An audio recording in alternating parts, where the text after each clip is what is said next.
Hello and welcome to the channel. Gavaxman Spins with a competition response entry for Gordon at I Dig Vinyl up in Scotland, which has kind of come to my attention via Jack the Vinyl Voyager, and I'll put links to both their channels in, but Gordon's done a little competition to win some Scottish sweeties, and it's quite amusing to look at their two entries. That's the only two I've watched so far, but Gordon is the height of fitness. He's out jogging, running, he does his video in the garden, and Jack sat on his couch with a whiskey. So yeah, two contrasting styles there. So right, so the thread is to just pick out 9 album singles that relate to Scottish artists, Scottish music, anything Scottish basically, and you can win some Scottish sweets, which by all account will be very unhealthy, just what I need, but hey ho.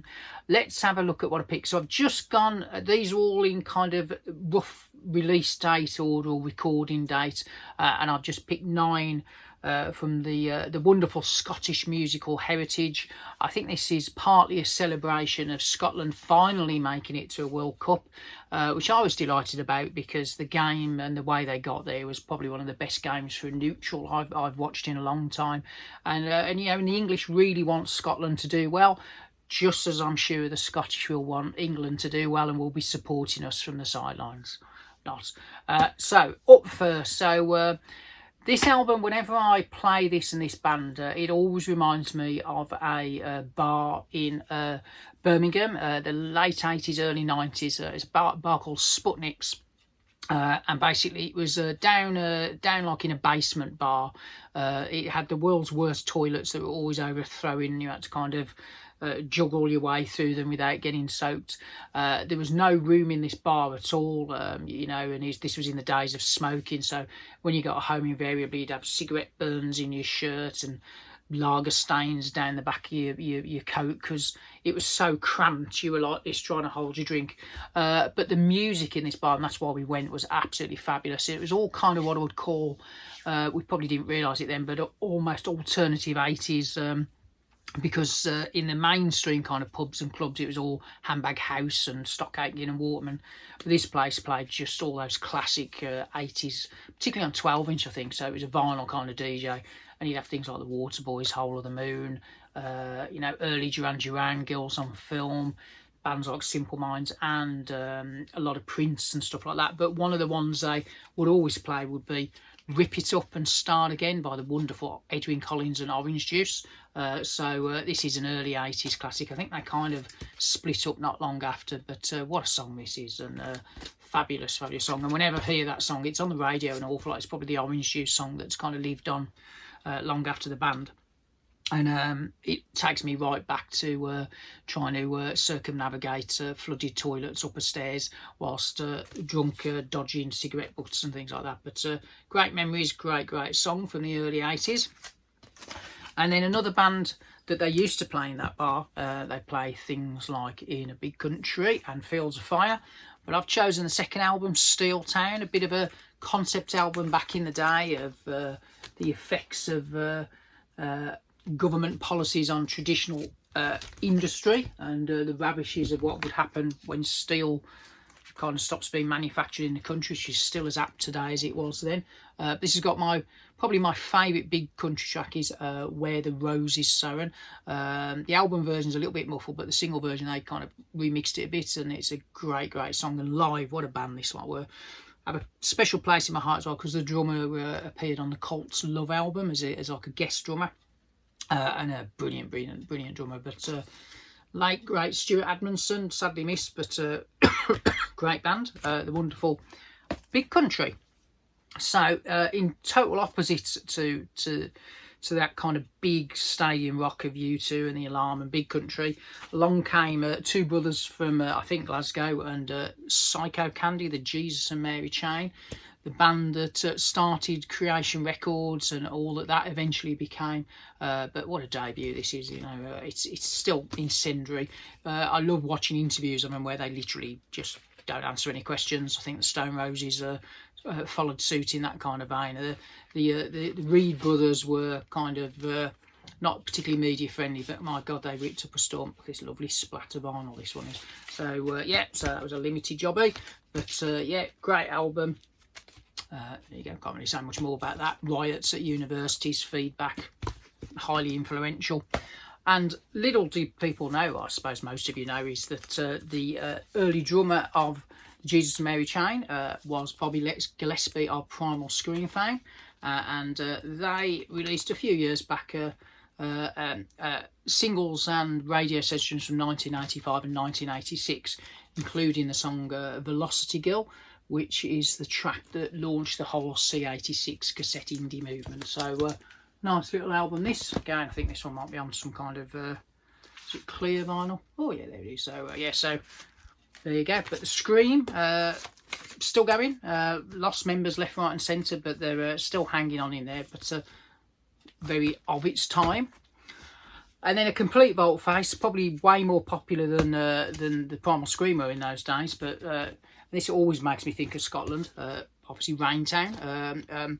I've been up there, I've had a lot of holidays over many years in Scotland, and a couple of them have been brilliant. I've had a couple of traumas. Whilst on holidays as a young kid, I buried an Action Man in a sand pit somewhere in Scotland and never found it again. We once went on a holiday in, I don't know if you guys will remember this, a trailer tent, which is like a cross between a tent and a caravan. So it's on wheels and it's still canvas, but it kind of folds out of this wheelie basing, and it blew a gale, and I think we thought we were going to take off in it. And I also, many years later, in a hotel underground car park in Edinburgh, the concierge, or the person in charge of the hotel parking, said he would help park my car, but unfortunately he was the worst kind of person in the world to do that, because he was going, you're fine, you're fine, you're fine, and into a pillar I went. So thanks for that, mate. But yeah, so Raintown, good album though, aren't they, Deacon Blue? This is, as I had this when it came out, I then probably didn't listen to it for donkey's years, but just recently, the first two albums by this guy I've listened to a lot, and of course it's got the Immortal Dignity and the Boat Called Bogey, is it, or something like that, but great song, great album. And then a band that I loved in the day fell out of fashion, but I'm glad to say are kind of getting a bit more kind of respect and kudos now. So I've shown this one because this is probably the album where they didn't quite deliver on what I think everyone was expected. So it was produced by Trevor Horn, obviously of Pet Shop Boys, Frankie Goes to Hollywood fame. It had a #1 single, the slightly ponderous Belfast Child, which had hints that maybe all was not well. They were getting a little bit big for the boots.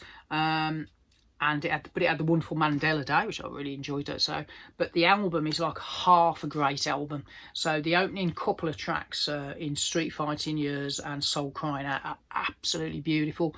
You've got This Is Your Land, which is wonderful, the aforementioned Mandela Day. But then you've got some horrors like Belfast Child, the terrible Kick It In, which I think was the second single, which killed the album. That's an awful song. The cover of Biko is not that great. Then it has a wonderful song called Let It All Come Down. So I'm talking about Simple Minds and Street Fighting Years.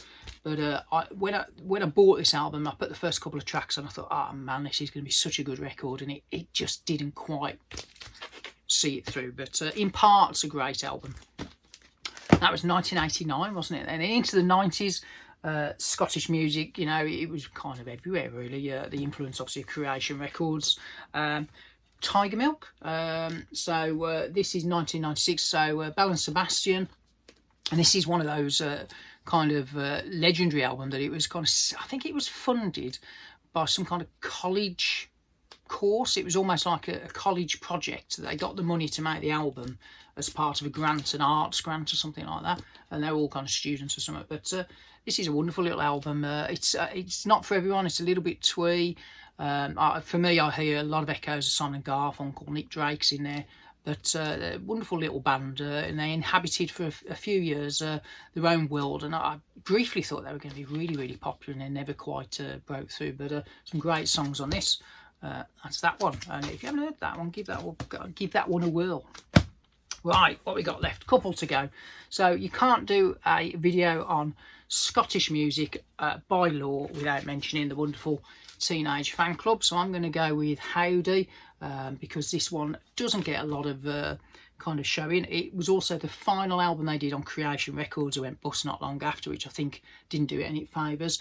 But the first single was I Need Direction, great song. It's a really good album, as pretty much everything Teenage Fan Club did is always good. This is when they had the 3 songwriters, but the run of Grand Prix, Songs from Northern Britain and Howdy, they were kind of achieving pop perfection, but well worth checking out that one. And that brings us to the end, basically. Got one to go. And what I would like to show you is the album Hope is Important, but I haven't got that on vinyl. So I'm going to show you the remote part. So this is Idlewild. Great band. Sound to me always sounded like a REM-ish, early REM-ish, what they always reminded me of. I think these guys may have just reformed, but a decent band. Never quite broke through. There's a great song called When I Argue I See Shapes that was a proper like indie dance floor filler when that came out, but very hard to get on vinyl, their stuff. But this was a reissue on the old Assai Records, which is a record shop. I think I get these from Edinburgh and Dundee, is it, or something like that, but might be Aberdeen. But there you go. That thus concludes my lesson on Scottish music. Thanks to Gordon for setting the challenge. Hopefully I'll win the sweeties, and for Jack to bringing it to my attention. I'll put links in the comments to those guys' channel, so if you want to give them a bit of support, particularly with the World coming up, because they're going to need it, aren't they? But yeah, thanks for watching. Gavaxman Spins, over and out.